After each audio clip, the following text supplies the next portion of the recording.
Hey, what's going on everyone, Vasco here and welcome to the channel, and today I have a very special video. So today I'm going to give you a few reasons to watch one of the best races of the year. So of course I'm talking about the 24 Hours of Le Mans. So this is one of the most legendary races around the world that happens every year at the La Sarthe. I probably said that wrong, La Sarthe. I don't know how to pronounce it better, but it happens at that circuit and it's known as the 24 Hours of Le Mans. So unlike the Formula 1 races that I usually talk about, this race doesn't go along for 300 kilometers just like the Formula 1 race. It actually goes along for 24 hours. So as the name indicates, drivers and cars go into the race and they spend 24 hours at the track going round and round and round, and it's an amazing spectacle to watch. So if you're a Formula 1 fan that's never watched Le Mans before, there are a few things you should know. So firstly, the most important thing, you must be wondering, how can the driver do 24 hours in the car straight without crashing or falling asleep behind the wheel? So how do they solve this problem? Well, in some pit stops, one of the drivers gets out of the car, pulls out his seat, then the new driver comes in, puts his seat in, and then the old driver helps him buckle up his seat, and you have a driver swap. So in Formula 1, the same driver completes every single lap of the race, whilst in Le Mans, there are 3 drivers that switch around during the day and during the night. So this process will actually ensure that every single driver can rest during the race and that we won't see stupid crashes due to driver fatigue. And just for reference, if you watch the race, you will hear on the commentary the term double, triple, or even fourth stint. So what does this mean? Well, if you hear the term triple stint, it means that one driver will use 3 sets of tires, so he will do 3 stints. So the number of stints when you hear single, double, or triple refers to the amount of stints a driver will do in the car. Now, other change from the Le Mans car compared to the Formula 1 cars is that, of course, they are going around for 24 hours, so refueling is very much a factor and teams need to know exactly how much fuel is in the car so that they don't risk getting out of fuel in the middle of a lap. But in Le Mans, pit stops not only include driver swaps, they not only include tire changes, they also include refueling. And one of the most fascinating things that you can see is teams at the end of the race starting to calculate if they can do one less pit stop by saving the tires and saving fuel instead of going flat out. Okay, so now talking about the track. So Le Mans is run at the Circuit de la Sarthe, I think that's how you say it, but it's a 13.6 kilometer circuit and it's a very low downforce circuit. So you have a straight which is known as the Mulsanne straight, which is actually so long that they had to divide it into 3 with 2 chicanes in the middle for safety reasons, and this straight makes up for most of the lap. And what this means is that the cars need to run on a very low downforce setup in order to have less drag and not be passed during the straight by every single other driver. And this makes for a really tricky car setup for Le Mans because you have a lot of technical sections, especially in sectors 1 and 3, which is the Grand Prix part of the track, which is the Le Mans Grand Prix part of the track. And then in the Porsche curves, which is right at the end of the lap, these are curves that really require a lot of downforce, but the cars need to be set up for low downforce due to the big straight. So it's really a fine balance that teams need to achieve, and it's really a test to the drivers if they can make those curves lap after lap after lap, hour after hour after hour, without crashing with a low downforce setup. But without a doubt, the major difference between Le Mans and Formula 1 is that there are actually 4 races going on at once, in the same track at the same time during the same 24 hours. And what I mean by this is that there are 4 different classes of cars that have nothing to do with each other and that are running completely different races, all put into the same. And as you can imagine, with 4 different classes, there will be cars that will be much faster than the rest.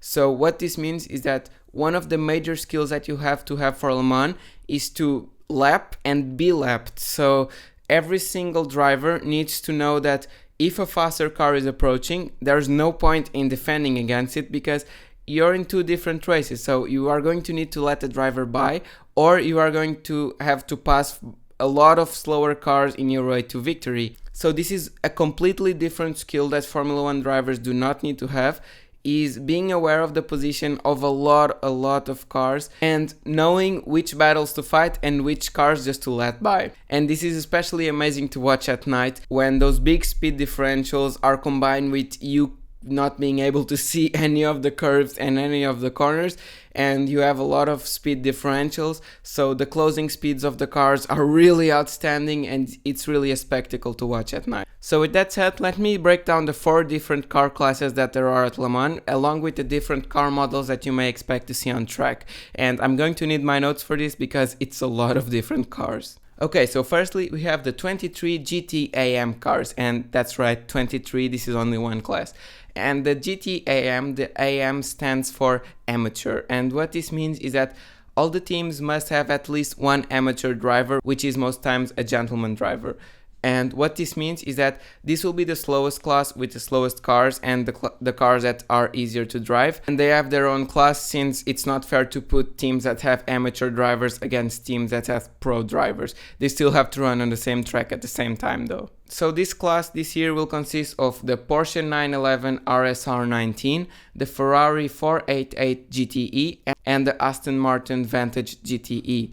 And the pole time was set out by one of the Porsche RSRs, and it was a 3:47.987. So I'm going to keep the times up here so you can keep a feeling for the speed differentials between the classes. Then we have the class above, which is the GTE-PRO. These are very, very similar cars. I think they are the same cars actually, but only pro drivers. So the fact that these are only pro drivers means that this class will run a lot faster than the previous one, but this will only be consisted of 8 teams. So we will have 2 Ferrari 488 GTEs, just like the previous class, 2 Corvette CR8 teams, and 4 Porsche 911 RSR 19s. And the pole time was a 3:46.882 set out by Hub Auto Racing in the Porsche.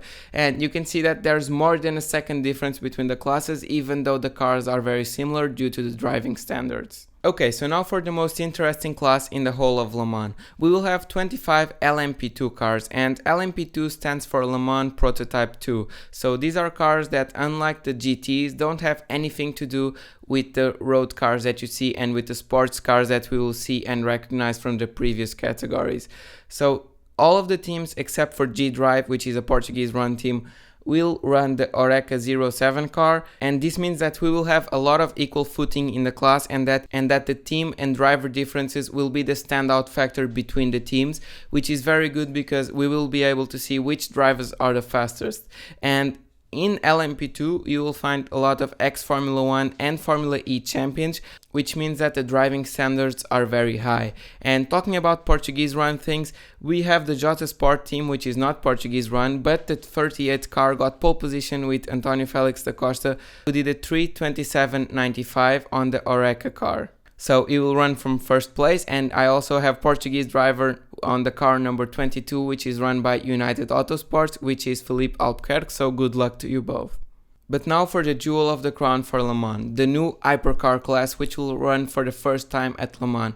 This replaces the LMP1 cars, which were much faster than the hypercars, but the goal of the hypercar regulation was to attract a lot of new manufacturers, and so they did. So we have the reigning champions Toyota on pole position with a 3:23.900, which is by far the fastest lap time in Le Mans, but the LMP2s were fastest last year, so we can see that the LMP2s can easily be faster than the hypercars if the right circumstances allow for it. So this will be a class where the manufacturers pour all their money and development resources. So this year we only have 5 hypercars from 3 different manufacturers, but in the next few years we can expect to see the sorts of Peugeot, Ferrari and Porsche joining the hypercar squad. But for this year we have the Toyota on pole position, as I told you, and also have a single Alpine car, so the same Alpine Formula 1 team will be running a car at Le Mans, a hypercar, and we also have Scuderia Cameron Glickenhaus. This is a privately run team,